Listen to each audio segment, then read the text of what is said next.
কেমন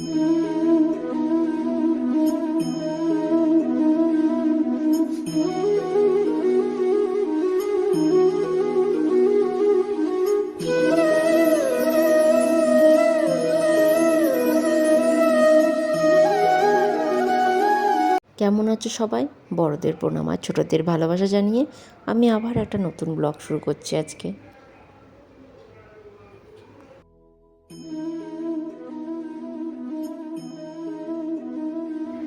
তো আমরা আজকে যাব ব্যাঙ্গালোর ইসকন মন্দির, যেটা আমাদের বাড়ির থেকে অনেকটাই দূর। দেখাচ্ছে 1 ঘন্টা 44 মিনিট মতো লাগবে। কর্ণাটকের ব্যাঙ্গালোরে যে ইসকন মন্দিরটা আছে সেটাকে শ্রী রাধা কৃষ্ণচন্দ্র টেম্পল বলা হয়। এটা রাজাজিনগরে, ব্যাঙ্গালোরের রাজাজিনগরে এই মন্দিরটা আছে। আমরা এখন ওই মারাথল্লি পৌঁছাবো, প্রচণ্ড জ্যাম। তো যাচ্ছি আস্তে আস্তে, তার মধ্যে বৃষ্টিও শুরু হয়েছে। তো এই মন্দিরে যে যে ভগবান মানে যে ঠাকুর আছে তার ছবি আমি দিয়েছি, প্রথমেই একটু দেখে নিও। কত জোরে বৃষ্টি হচ্ছে শুনো।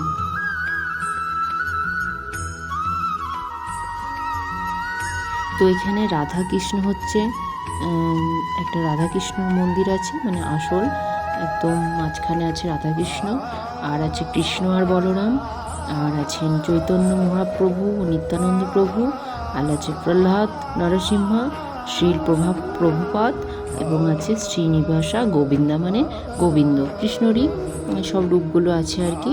তো মন্দিরটা কিন্তু খুব সুন্দর, খুব ভালো লাগছিল থাকতে, কিন্তু এত বৃষ্টি ঠিকভাবে দেখা হলো না। এই দেখো এত বৃষ্টি হয়েছে, দেখো সিঁড়ি দিয়ে জল বেয়ে পড়ছে। তো যতটুকু পারলাম ওই বৃষ্টির মধ্যেই দেখানোর চেষ্টা করলাম তোমাদের, আর আমার কাছেও থেকে গেল।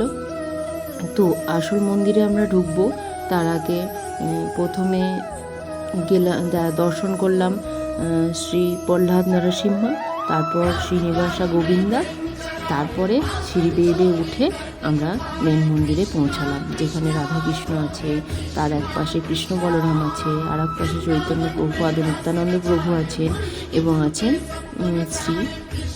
শ্রীল প্রভুপাদ। তো মেন মন্দিরে এইটুকুই ভিডিও করতে পেরেছি। ফোনটা থেকে তো মানাও করছিল ছবি তুলতে বা ভিডিও করতে, দেখলাম অনেকেই করছিল, আর ছবি তুলতে গিয়ে ঠিকভাবে ঠাকুর দর্শনটাও করা হয় না, তাই প্রথমে একটু দেখে নিয়ে আমি ফোনটাকে রেখে দিয়েছিলাম। তো এখানে একটু প্রসাদ নিয়ে নিয়েছিলাম, লাড্ডু, কেক, এসব শুকনো প্রসাদ অনেক পাওয়া যাচ্ছিল, আর এখানে এই মূর্তিগুলো বিক্রি হচ্ছিল, খুব সুন্দর। তো তারপরে বেশ আমরা পুরোটাই দেখলাম, মানে নিয়েছি আমি যেমন নিয়েছি। ধূপকাঠিটা খুব ভালো হয় এখানে, ধূপকাঠিটা খুবই সুন্দর। ধূপকাঠি তো মানে ধূপকাঠি নয়, এমনি ধূপ আর কি। আর এই স্টোন গাছটা কি সুন্দর দেখো, খুব ভালো লেগেছে আমার এই স্টোনের গাছটা দেখতে। আর ছোট ছোট লাড্ডু গোপালগুলোও ছিল। এখানে বইয়ের দোকান তো থাকেই, মানে এই ইসকন মন্দিরগুলোতে, আমাদের বীরচন্দ্রপুরে আছে, সেখানেও আছে।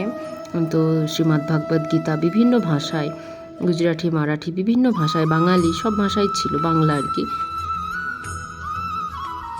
তো আমাদের দর্শন হয়ে গেল, খুব সুন্দরভাবে দর্শন হয়েছে। বৃষ্টির মধ্যে অনেক বাধা বিপত্তি ছিল, তাও চলে এসেছি। প্রচণ্ড বৃষ্টি হচ্ছিল। তো ছেলের হাতে আছে ওই বইগুলো, আর আমার হাতে আছে লাড্ডু আর ধূপকাঠি। তো চলো এবার আমরা বাড়ি যাব।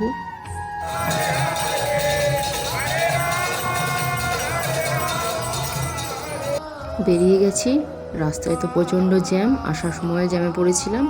ব্যাঙ্গালোরে জ্যাম তো বিশ্ববিখ্যাত মনে হয়। তো এটা হচ্ছে বৈদেহী হসপিটাল, একটা নামকরা হসপিটাল ব্যাঙ্গালোরে। তো সেটার পাশ দিয়ে যাচ্ছিলাম, তাই তোমাদেরকেও একটু দেখিয়ে দিলাম। আর যাওয়ার পথে এখানে এক জায়গায় বাঙালি একটা দোকান আছে, ভালো সিঙ্গারা বিক্রি হয়। প্রচণ্ড জোরে বৃষ্টি শুরু হয়েছে কিন্তু। তো সেখান থেকে একটু সিঙ্গারা নেব, দিয়ে বাড়ি যাব। তো চলো, এই যে এইখানে ছিল সিঙ্গারা দোকানটা, সিঙ্গারা নিয়ে নিয়েছি। তো এবার চললাম বাড়ির দিকে, সন্ধ্যে লাগবো। বাড়ি এসে সবাই একটু সিঙ্গারা মুড়ি খেয়ে নিলাম। তো আজকে এই পর্যন্ত। যদি ভালো লাগে সঙ্গে থেকো, সবাই খুব ভালো থেকো।